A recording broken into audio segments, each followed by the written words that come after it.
Assalamualaikum dan salam sejahtera. Bertemu kita dalam program Kelantan E-Kelas Sains Tingkatan 2. Nama cikgu, Cikgu Yusnita binti Yusof dari Sekolah Menengah Kebangsaan Datuk Mahmud Paduka Raja 1, Tanah Merah, Kelantan. Apa khabar semua pelajar? Cikgu harap semua pelajar dalam keadaan sihat dan ceria serta sudah pun bersedia untuk kita memulakan sesi pembelajaran kita pada hari ini. Untuk slot kita pada kali ini, cikgu akan membicarakan tentang mata pelajaran sains tingkatan 2 di bawah tema 1, penyegaraan dan kesinambungan hidup, bab 2 ekosistem dan subtopik 2.2 kitar nutrien dalam kehidupan. Di akhir sesi pembelajaran, cikgu berharap semua pelajar akan dapat mencapai objektif pembelajaran kita pada hari ini. Yang pertama, mengenal pasti dan menghuraikan mengenai kitar nutrien, berkomunikasi mengenai peranan organisma dalam kitar nutrien pada ekosistem, menyatakan masalah gangguan aktiviti manusia terhadap kitar nutrien dan menerangkan penyelesaian masalah gangguan aktiviti manusia terhadap kitar nutrien. Cikgu pasti semua pelajar pernah mendengar perkataan kitar, ya kan? Di sini cikgu terangkan maksud mengenai perkataan kitar. Kitar adalah sesuatu yang berputar, mempunyai arah aliran tertentu dan ianya berterusan. Sebagai contoh, kitar semula. Cikgu pasti semua pelajar pernah mendengar perkataan ini, ya kan? Kitar semula bermaksud apabila kita menggunakan suatu bahan dan setelah bahan itu kita gunakan, kita akan hantar ia ke pusat pemprosesan untuk diproses supaya dapat menjadi bahan yang dapat digunakan semula. Betul kan? Contoh kedua mengenai kitar hidup nyamuk. Kitar hidup nyamuk bermula di peringkat telur, kemudian menjadi jentik-jentik, kepompong dan seterusnya menjadi nyamuk dewasa, sama ada nyamuk jantan ataupun nyamuk betina. Seterusnya, nyamuk dewasa ini akan menghasilkan telur semula. Di sini dapat kita lihat bahawa telur akan dihasilkan pada generasi yang seterusnya. Cikgu harap dengan dua contoh yang telah cikgu berikan tadi, semua pelajar telah pun faham apakah maksud kitar. Apabila kita berbicara tentang kitar nutrien, cikgu berharap semua pelajar sudah dapat merangka bahawa nutrien adalah bahan yang akan berkitar. Di sini, cikgu berikan definisi mengenai kitar nutrien. Pemindahan nutrien dan tenaga yang berlaku secara berterusan dalam satu ekosistem yang seimbang. Ini bermaksud nutrien digunakan oleh benda hidup dan kemudiannya nutrien itu akan dikembalikan semula ke persekitaran.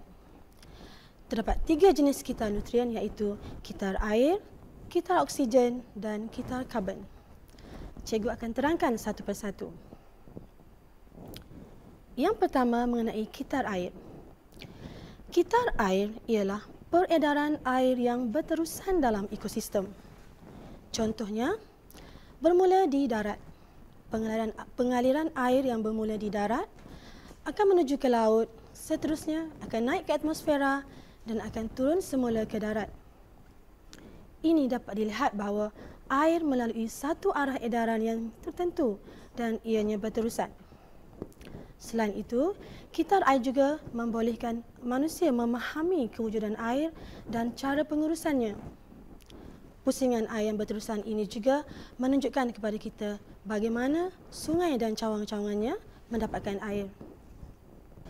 Baiklah semua pelajar, mari kita lihat gambar rajah am kitar air. Ini adalah gambar rajah am kitar air. Dalam gambar rajah ini, dapat diperhatikan bahawa air melalui satu arah aliran tertentu dan ianya berterusan, ya kan? Sebelum cikgu pergi lebih jauh, elok rasanya cikgu imbas kembali mengenai keadaan jirim air.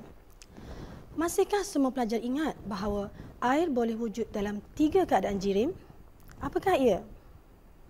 Ya, air boleh wujud dalam 3 keadaan jirim iaitu pepejal, cecair dan gas. Sekarang marilah sama-sama kita perhatikan jadual ini. Air wujud dalam 3 keadaan jirim, iaitu pepejal, cecair dan gas.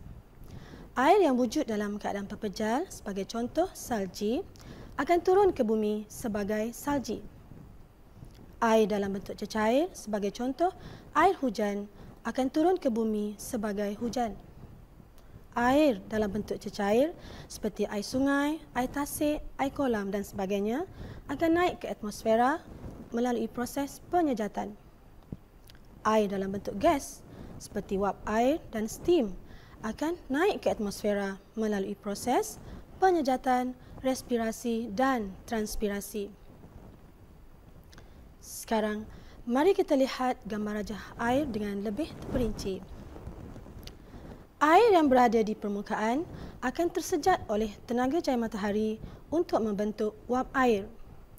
Wap air ini kemudiannya akan naik ke atas lalu membentuk awan. Awan kemudiannya akan terkondensasi membentuk air. Air akan turun semula ke bumi sebagai hujan. Air yang turun ke bumi akan mengalir melalui sungai, tasik, kolam dan sebagainya. Seterusnya, air yang berada di permukaan akan sekali lagi mengalami proses penyejatan. Di sini dapat dilihat bahawa air adalah bahan yang dikitarkan dan air itu melalui satu arah tertentu dan pastinya ia berterusan. Cikgu harap semua pelajar telah pun faham mengenai kitar air. Baiklah, sebenarnya tiada titik permulaan ataupun pengakhiran bagi kitar air ini kerana jumlah air di muka bumi sentiasa sama. Yang berbeza hanyalah keadaan jirimnya sahaja yang berubah-ubah. Diharapkan dengan adanya kitar air yang berterusan ini, semoga keseimbangan ekosistem kita dapat dikekalkan. Kitar yang kedua ialah kitar oksigen. Perhatikan rajah ini. Manusia menggunakan oksigen untuk berespirasi. Hasil proses respirasi adalah gas karbon dioksida yang kemudiannya akan terbebas ke atmosfera. Gas karbon dioksida ini kemudiannya akan digunakan oleh tumbuhan untuk melakukan proses fotosintesis. Salah satu hasil proses fotosintesis ialah gas oksigen yang kemudiannya akan digunakan semula oleh manusia untuk berespirasi. Di sini dapat dilihat bahawa oksigen berkitar dalam satu arah tertentu dan ianya berterusan. Sekarang, cikgu akan senaraikan beberapa proses yang terlibat dalam kitar oksigen. Proses-proses ini cikgu bahagikan kepada dua kumpulan. Yang pertama, kumpulan yang membebaskan oksigen, iaitu proses fotosintesis.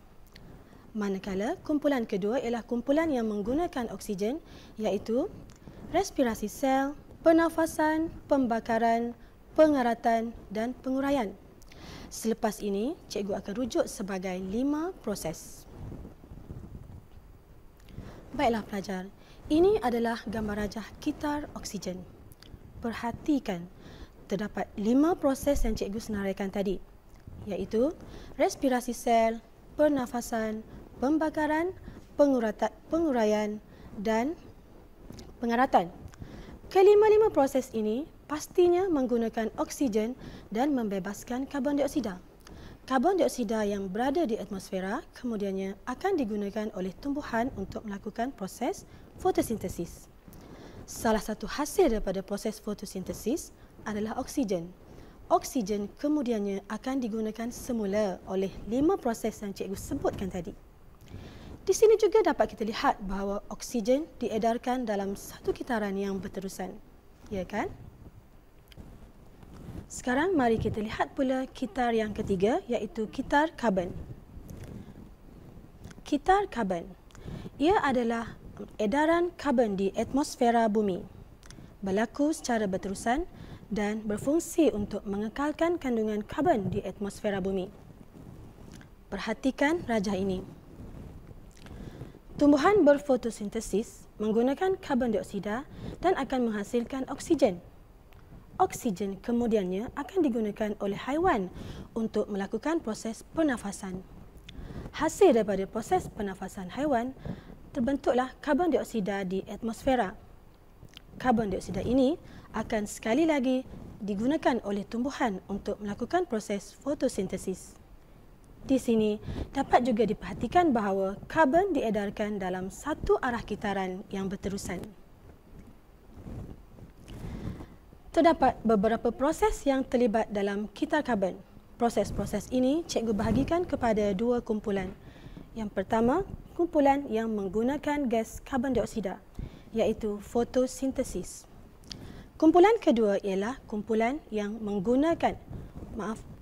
membebaskan gas karbon dioksida, iaitu proses respirasi sel, pernafasan, pembakaran, penguraian dan pengaratan. Selepas ini, cikgu akan rujuknya sebagai 5 proses. Baiklah pelajar, ini adalah gambar rajah kitar karbon. Perhatikan, terdapat 5 proses yang cikgu senaraikan tadi. Kelima-lima proses ini akan membebaskan karbon dioksida ke atmosfera. Karbon dioksida ini akan sekali lagi digunakan oleh tumbuhan untuk melakukan proses fotosintesis. Hasil daripada proses fotosintesis ialah gas oksigen. Oksigen akan digunakan semula oleh 5 proses yang cikgu sebutkan tadi. Melalui rajah ini, dapat disimpulkan bahawa karbon adalah bahan yang diedarkan pada satu arah dan kitaran itu berterusan. Cikgu harap setakat ini semua pelajar telah faham ya. Sekarang kita lihat pula peranan organisma dalam kitar nutrien. Tumbuhan dan haiwan hidup melakukan respirasi dengan menggunakan oksigen dan membebaskan gas karbon dioksida. Tumbuhan dan haiwan yang telah mati pula akan diuraikan oleh bakteria pengurai di dalam tanah menggunakan oksigen dan membebaskan karbon dioksida. Manakala tumbuhan hijau pula akan mengekalkan kandungan karbon dioksida dan oksigen dalam udara melalui proses fotosintesis yang menyerap karbon dioksida dan membebaskan oksigen. Baiklah, perlu diketahui oleh semua pelajar bahawa setiap organisma mempunyai peranannya dalam menyumbang kepada keseimbangan kitar nutrien. Di sini, cikgu kelaskan semua proses yang terlibat tadi dalam kitar nutrien kepada dua kumpulan. Yang pertama, kumpulan yang menggunakan oksigen dan membebaskan karbon dioksida, iaitu respirasi sel, pernafasan, pembakaran, penguraian dan pengaratan. Manakala kumpulan yang kedua adalah kumpulan yang menggunakan karbon dioksida dan membebaskan oksigen, iaitu fotosintesis satu-satunya. Daripada rajah ini, dapat disimpulkan bahawa fotosintesis yang dilakukan oleh tumbuhan merupakan proses yang paling penting dalam memastikan keseimbangan kitar nutrien. Malangnya, apa yang berlaku pada hari ini adalah terlalu banyak kemusnahan yang dilakukan oleh manusia terhadap tumbuhan, sama ada yang disedari ataupun tidak, sama ada yang disengajakan ataupun tidak, yang pastinya boleh mengganggu keseimbangan kitar nutrien ini. Pelajar sekalian, adalah menjadi tanggungjawab setiap individu untuk memastikan agar keseimbangan ekosistem ini dapat dikekalkan. Malangnya, atas nama pembangunan, terdapat segelintir manusia yang rakus menggunakan segala khazanah alam demi untuk mencapai matlamat pribadi yang bersifat jangka pendek. Di sini, cikgu senaraikan beberapa contoh gangguan aktiviti manusia terhadap kitar nutrien. Yang pertama, penebangan hutan yang tidak terkawal, pembakaran bahan api fosil yang berlebihan, dan penggunaan sumber air yang tidak efisien. Cikgu senaraikan satu persatu. Akibat daripada penebangan hutan yang tidak terkawal. Apabila berlaku aktiviti penyah hutanan, pastinya bilangan pokok akan berkurang. Ini juga akan mengurangkan kadar fotosintesis. Apabila kadar fotosintesis berkurang, oksigen akan kurang dibebaskan ke atmosfera dan dalam masa yang sama, karbon dioksida juga kurang diserap daripada atmosfera. Ini pastinya akan menjejaskan kitar nutrien. Berikut adalah beberapa langkah penyelesaian terhadap masalah penebangan hutan. Yang pertama,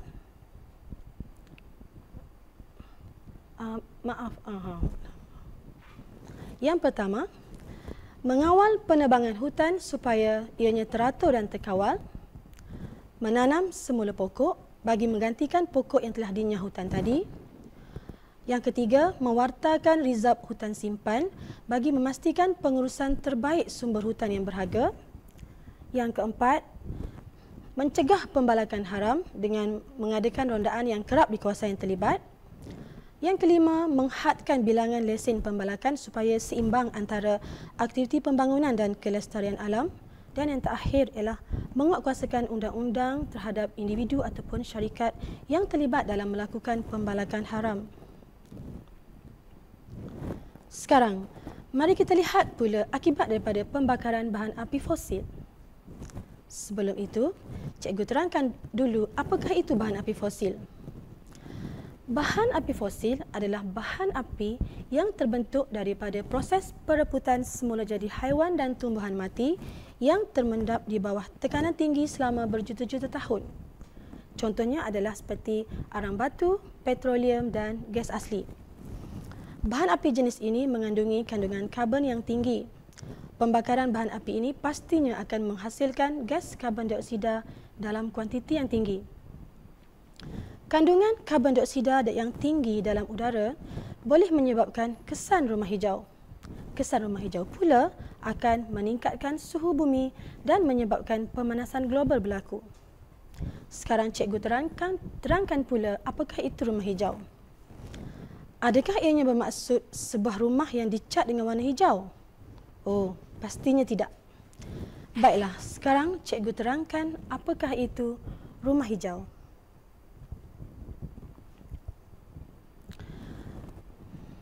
Rumah hijau adalah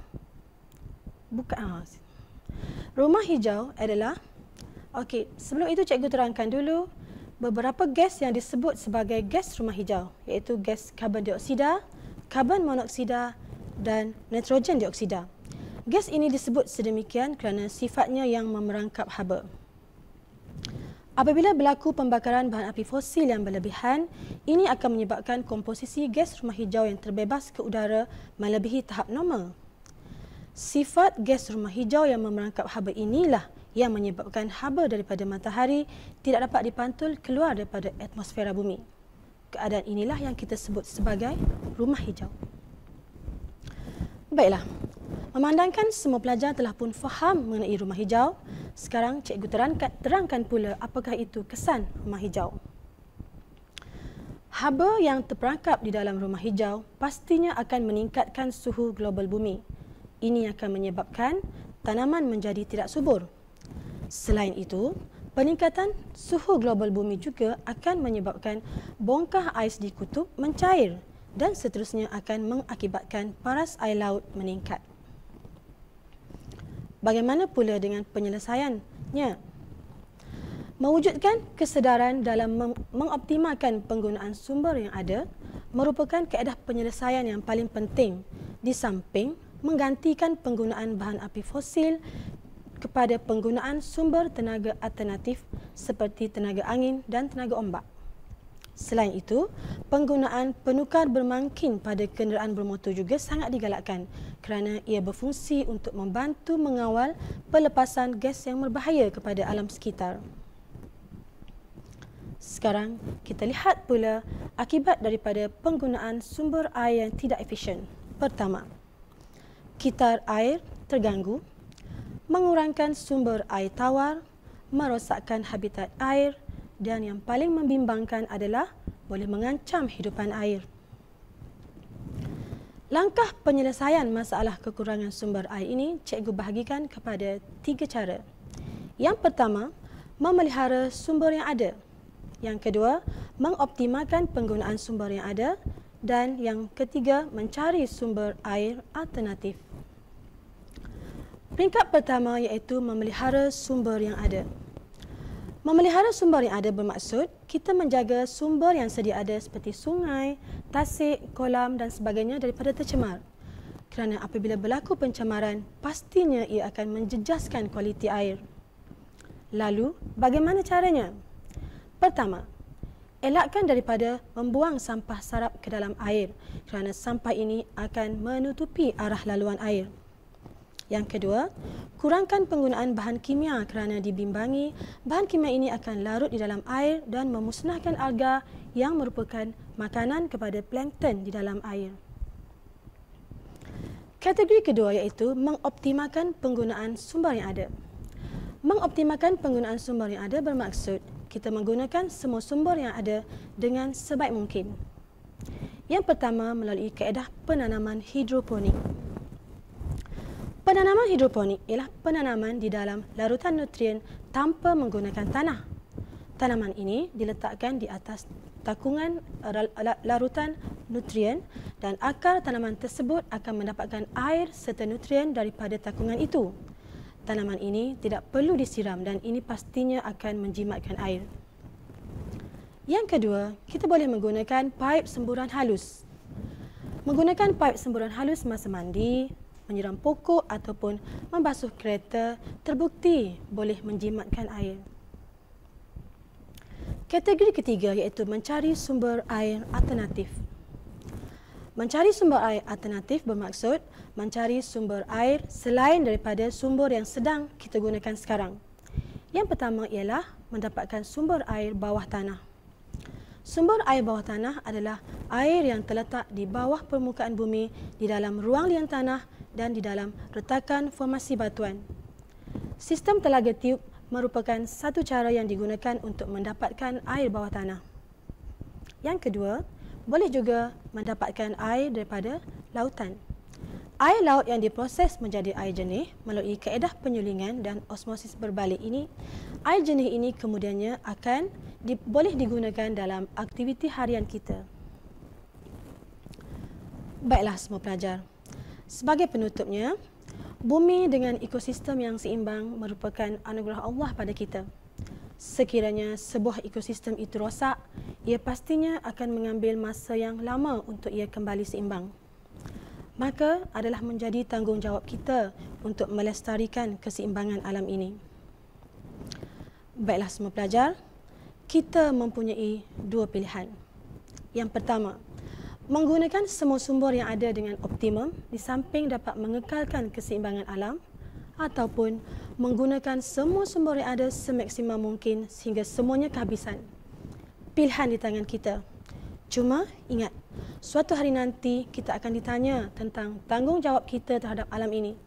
Bagaimana kita menjaganya, bagaimana kita mentadbirnya dan mengapa kita merosakkannya. Baiklah. Cikgu harap semua pelajar telah pun dapat memahami apa yang dipelajari hari ini dan cikgu juga berharap semua pelajar telah dapat mencapai objektif pembelajaran kita. Sekian sahaja daripada cikgu. Sampai jumpa lagi. Terima kasih.